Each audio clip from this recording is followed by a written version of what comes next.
Hello दोस्तों, नमस्कार। स्वागत है आपका द एम्पिरिकल क्लासेस में और मैं हूं सुमित कुमार। आज हम लोग देखने वाले हैं वो इम्पोर्टेंट क्वेश्चन जो करंट अफेयर से रिलेटेड है। आपके सामने है यहाँ पे पहला प्रश्न। पहला प्रश्न है कि अहमद अब्दुल्ला अल अहमद अल सबा किस देश के प्रधानमंत्री बने हैं। पहले तो नाम ही इन लोग का एक 2-4 किलोमीटर का रहता है, फिर भी देखते हैं। अहमद अब्दुल्ला अल अहमद अल सबा किस देश के प्रधानमंत्री बने हैं। ऑप्शन है आपके पास जॉर्डन, सीरिया, ओमान और कुवैत। ठीक है, तो यहाँ पे आपका आंसर हो जाएगा कुवैत। आप लोगों ने न्यूज़पेपर में इसको पढ़ा भी होगा। ठीक है, तो कुवैत जो है ये भी एक इस्लामिक कंट्री है और इस्लामिक कंट्री होने के कारण आपको यहाँ नाम से ही पता चलता है कि आखिर कौन से व्यक्ति जो है प्रधानमंत्री बने हैं।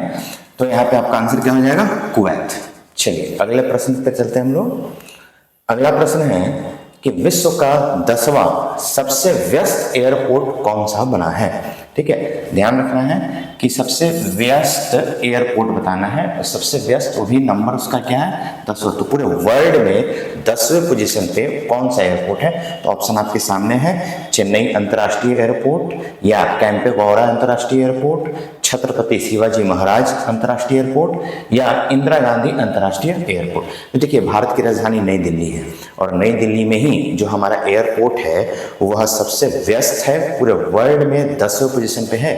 तो आपका यहाँ पे ऑप्शन क्या दिख रहा है, इंदिरा गांधी अंतर्राष्ट्रीय एयरपोर्ट। तो आपका आंसर हो जाएगा option number A, Indira Gandhi जो है अंतर्राष्ट्रीय एयरपोर्ट जो दिल्ली है, यह सबसे क्या है, व्यस्ततम एयरपोर्ट है और वो भी पूरे वर्ल्ड में 10वें पोजीशन पे है।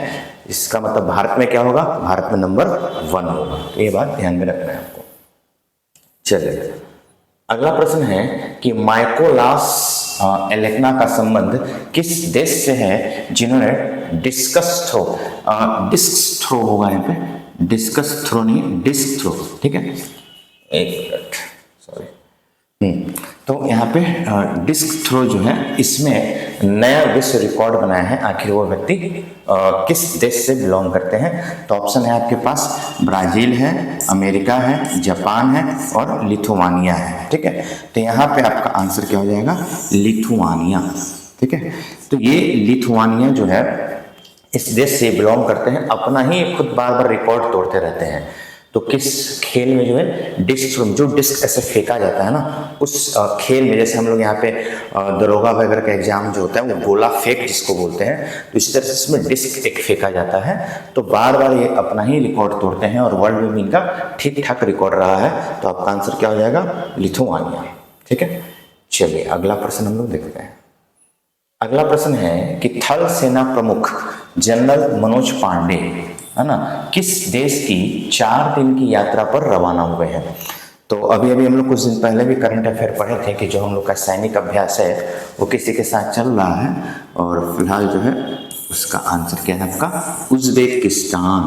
उज्बेकिस्तान से एक और दिन याद आ रहा होगा आपको, एक और जगह का नाम याद आ रहा होगा जिसका नाम है ताशकंद।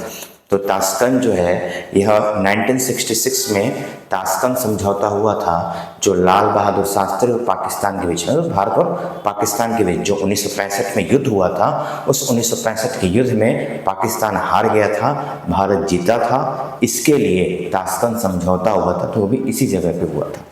हालांकि ये एक दुख की बात है कि उस समय वहाँ पे लाल बहादुर शास्त्री की मृत्यु हो गई थी और आज तक ये रहस्य ही बना हुआ कि आखिर उनकी मृत्यु हुई कैसे, पता नहीं चल पाया। ठीक है, तो इस 4 दिन के यात्रा पर उज्बेकिस्तान मनोज पांडे गए हैं, जो कि हमारे देश के थल सेना के क्या है, प्रमुख हैं। चलिए अगला प्रश्न है, ISSF final Olympic qualification championship में पलक गुलिया है ना, पलक गुलिया कौन सा मेडल जीता है। तो ध्यान रखना है, यहाँ पे ऑप्शन है silver medal, bronze medal, gold medal, कोई मेडल नहीं। तो यहाँ पे इन्होंने ब्रॉन्ज मेडल जीता है। ब्रॉन्ज मेडल जिसको हम लोग क्या बोलते हैं, कांस्य पदक भी बोलते हैं। तो ब्रॉन्ज मेडल इन्होंने जीता है। नाम ध्यान रखिएगा, नाम क्या है, पलक गुलिया। ठीक है, और कौन से ओलंपिक में, तो ISSF ओलंपिक में इन्होंने ब्रॉन्ज मेडल जीता है, यानी कि कांस्य पदक जीता है। चलिए अगला प्रश्न है, अगला प्रश्न है कि मेनिंजाइटिस सर से संबंधित है। मेनिंजाइटिस के लिए टीका लगाने का पहला देश कौन सा बन गया? मतलब अब टीका लगाया जा रहा है इसके लिए, तो आखिर वो पहला देश कौन सा है जो टीका लगा रहा है? तो यहाँ पे ऑप्शन है बुल्गारिया, सोमालिया, बांग्लादेश, नाइजीरिया। तो भाई इन लोगों के पास तो उतना क्षमता नहीं है, हाँ, लेकिन नाइजीरिया ने इसकी शुरुआत कर दी है। ठीक है, तो नाइजीरिया के द्वारा जो है एक टीका लगाने की शुरुआत की गई है, और ये टीका अगर स्टार्टिंग में लग गया तो मेनिंजाइटिस होने का खतरा नहीं रहेगा। ठीक है, हमारे यहाँ मेनिंजाइटिस हमारे यहाँ भी है, बट इसके लिए टीके अभी तक तो नहीं दिए जाते हैं। हाँ, लेकिन एक बात है कि धीरे धीरे पूरे विश्व में क्या हो जाएगा, फैल जाएगा। हमारे इलाज है इसके लिए, बट टीका जैसी व्यवस्था अभी वैसी नहीं है। तो नाइजीरिया ने इसकी क्या की है, शुरुआत की है, धीरे धीरे हो जाएगा, सभी जगह हो जाएगा। चलिए अगला प्रश्न कि धूमकेतु पोन्स ब्रुक्स कब सूर्य के सबसे नजदीक आ सकता है? लगभग 70-75 साल पे एक बार आता है। ठीक है, तो ये डेट इसका है 21 अप्रैल। 21 अप्रैल को ये धूमकेतु जो है सूर्य के एकदम नजदीक आएगा। देखिए लगभग सभी ग्रह तो सूर्य की परिक्रमा तो करते ही हैं, धूमकेतु भी करते हैं। तो इसी धूमकेतु में से एक धूमकेतु है जो सूर्य के करीब लगभग एकदम नजदीक आ जाएगा, और वो तारीख है आपका क्या, 21 अप्रैल। 21 अप्रैल को यह धूमकेतु सूर्य के बहुत नजदीक आएगा, और उस समय काफी चमकीला होगा। ये कहा जाता है कि जिस समय सूर्य के नजदीक आएगा यानी 21 अप्रैल को काफी चमकीला दिखेगा, ये बहुत ज्यादा चमकीला दिखेगा, ये इसकी विशेषता है। ठीक है, तो जो ग्रह जो है वो तो करते ही सूर्य की परिक्रमा, साथ ही साथ धूमकेतु भी करते हैं। और ये धूमकेतु इसका नाम क्या है, ये ध्यान रखिएगा, पोन्स ब्रुक्स है ना, पोन्स ब्रुक्स। यह 21 अप्रैल को सूर्य के नजदीक आएगा। चलिए अगला प्रश्न हम लोग देखते हैं। अगला प्रश्न है कि ACM ट्यूरिंग पुरस्कार 2023 से किसे सम्मानित किया गया है? तो ऑप्शन है यहाँ पे एलेक्सी नावल्नी, लोकेश मुनी, एवी विगडर्सन या अवंतिका वंदनकू। यहाँ पे एवी विगडर्सन को जो है इस पुरस्कार से नवाजा गया है।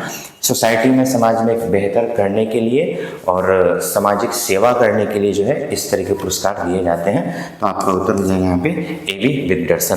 फैक्चुअल पॉइंट है ये, इसको आपको याद रखना पड़ेगा।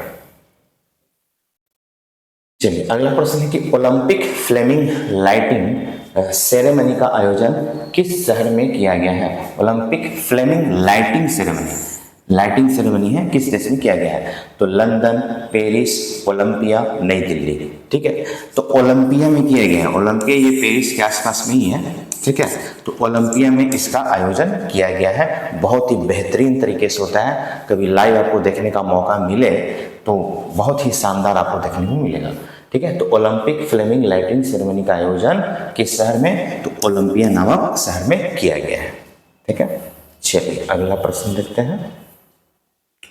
अगला प्रश्न है कि डेरेक अंडरवुड किस देश के क्रिकेटर हैं जिनका हाल ही में निधन हो गया है? किस देश के क्रिकेटर हैं जिनका हाल ही में क्या हो गया है, निधन हो गया है? तो ऑप्शन है ऑस्ट्रेलिया, न्यूजीलैंड, दक्षिण अफ्रीका, इंग्लैंड।